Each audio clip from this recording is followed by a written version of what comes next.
Okay, pentatonic scales, it's not something that I've really spoken much about, even though it makes up such a huge part of not just the stuff I play, but most guitar players. The pentatonic music it's a little bit mysterious. So let me touch on a few things, but first I want to thank Uncle Superfly, Keith Linder, and Luis Saltillero. I hope I said that right. Saltillero. I'm really trying. I assume the J is silent. I didn't want to say Saltillero. Thanks so much to everyone that's been signing up. There's been a couple every week, and it's really exciting. The day will come where I might be able to dedicate an entire day a week to doing these videos. At the moment, I slot them in wherever I can, in between teaching, and I've been working doing restoration with a few things to try and keep some cash flow and all that kind of stuff, and it's great fun. Doing great, but it just means the world, all of these things. So thank you to all of my Patreon patrons. Yeah, so today, everything that I do, I'm going to have the transcriptions for available on the Patreon. If you're not a Patreon member, please check it out.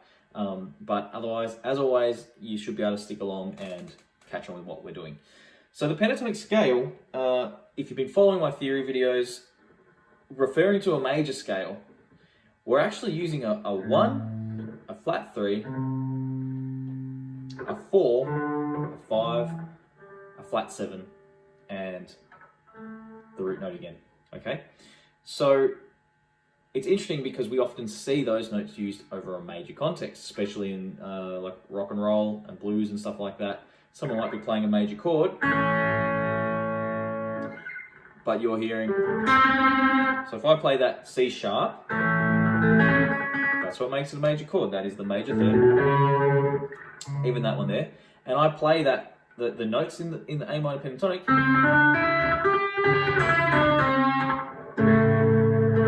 You'll often hear this incredible clash of notes, but it works. My theory behind that is simply that when we use the minor third, whilst the chord is using notes from the major being the major third,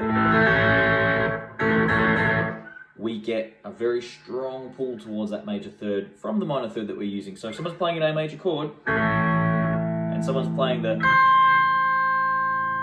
C natural there, or the minor third, whilst the major third is occurring in the chord, it creates a very strong, it wants to go, your ear wants to fill in that gap and tell you that something's not quite getting somewhere, but we're close. And that is, to me, the emotion that makes blues and rock and roll and that kind of really cool sound.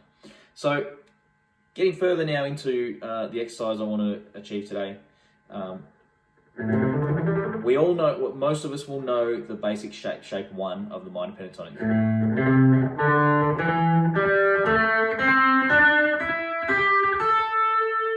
So that's something most of you will have learnt. It's in the exercise. It's just 5, 8, 5, 7, 5, 7, 5, 7, 5, 8, 5.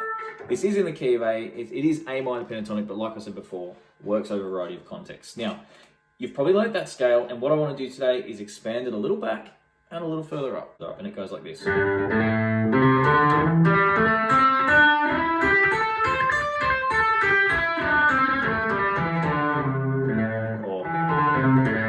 To you. So what I'm doing here is I'm starting on the 3rd fret of the 6th string, going to the root note, going to the minor third there instead of here, sliding up on the 4th to the 4th degree. Okay, so I'm talking degrees at the moment. On the 5th fret of the 5th string, up to the 7th fret, which is the 4th degree to the 5th degree. Flat 7, root note again. So we're back at the start on the 7th fret there of the 4th string. We continue to the minor third there. The 4th, slide up to the 9th fret, to the 5th degree of A. Okay. Then we go to the 8th fret here, which is the flat 7 again, and the root note again. So we're back at the root note here. We go to the 8th fret there, 10th fret there, 8th fret there, 10th fret back on the 2nd string, back on the root note. So root note, minor third, 4, minor third, root note, okay? And of course we can bend hard on that 10 to get our 5th degree again up there, okay? And then play it backwards. What you played upwards, up, you can play back. I like to slide back with my 2nd on the 9 to the 7. 5. Okay, that's exercise 2. Now what I'm going to do with exercise 3 is turn it into a lick. So simply like this, 3, 5, hammer like that, okay? Slide up 5 to 7, then hammer on the 5th to the 7 on the 4th string. Then we roll our 1st finger to the 5th fret of the 3rd string, 3rd finger on the 4th string like that. So sounds like this fast. That's a little bit like sort of Black Sabbath, you know. Definitely learned a couple of these solos over the years. Great stuff, and that's kind of in that kind of vein. Moving on to the next lick. Okay, so we're playing the top end. We start at the top end of this scale region that I've shown you in exercise 2.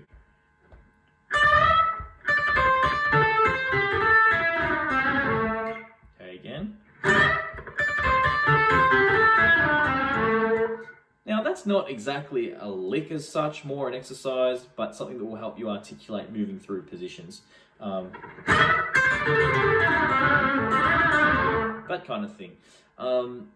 So what I'm doing here, I'm bending at the 10th fret, 1, 2, and I like to cut that note off. And then 10, just without bending, 8. We go back to the 10, roll the 3rd finger across to the 2nd string. So you notice when I grab that 10, I'm kind of using the meat of my finger. And then I'm going to the 8 here, rolling the 1st finger across, 10, picking the 9, my 2nd finger gets to the 9 of the 3rd string, and I slide back, and then I go 5, 7, okay?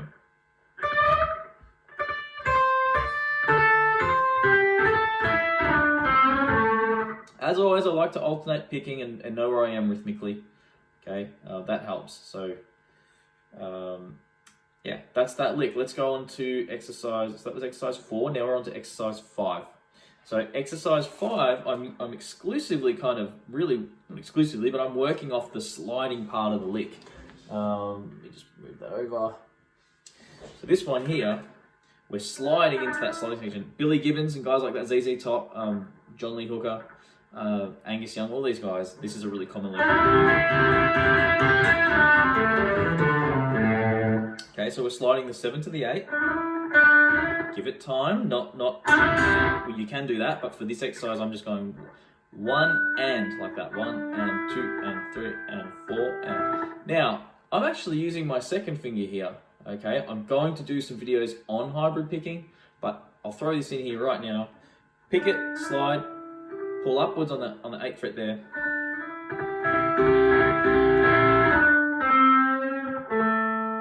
Okay, slide the 7 to the 9. Pick the 8th fret, pick down on the 3rd, pick up on the 2nd again with the finger, and we come back on the 3rd string after picking the 9, slide back to the 7, play the 5th fret there, 3rd finger on the 7, and we're just walking back down the scale from exercise 2. I better grab my charger because my phone's about to go flat.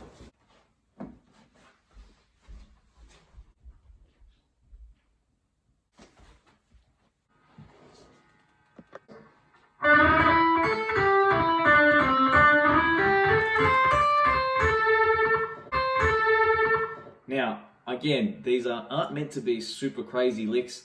They're meant to be stepping stones for you to build your licks and to step out briefly from that basic minor pentatonic shape. So that one there, I'm bending from the 7th fret of the 3rd string. I'm then barring my finger across the 2nd string and the 1st string.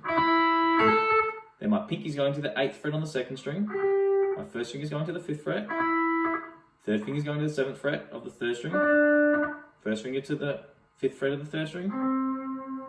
Then I'm going back to the 7, sliding up to the 9, 8, 10, 8, 10, 8, 10. So again, I'm in that really comfortable box up there, okay?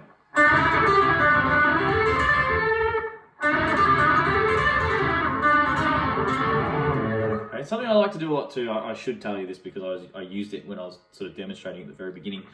I slide from one note above the 7th fret of the 3rd string, okay? And I use that blues note.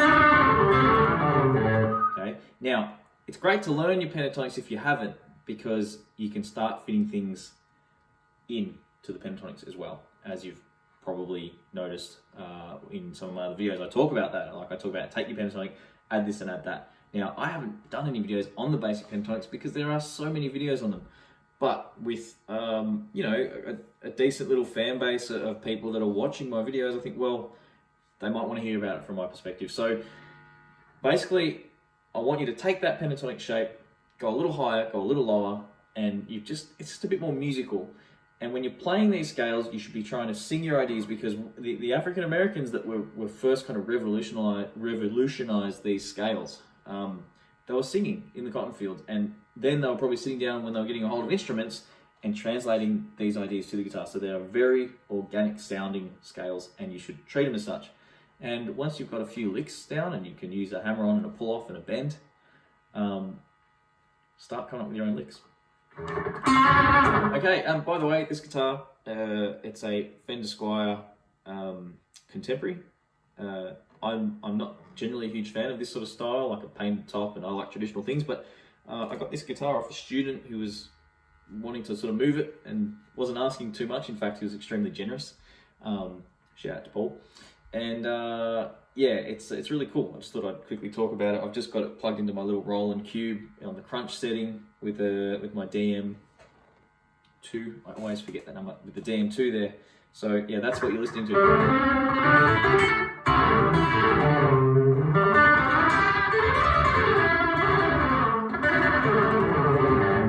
There's the main parts of the pentatonic I see used, and I even use myself.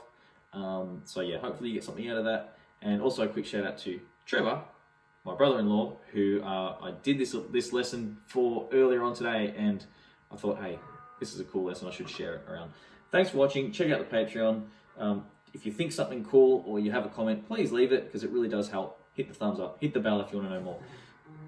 Get me a chocolate, buy yourself a present, just more and more things. Just do all these things, all these orders thrown at you. It's crazy. See you later.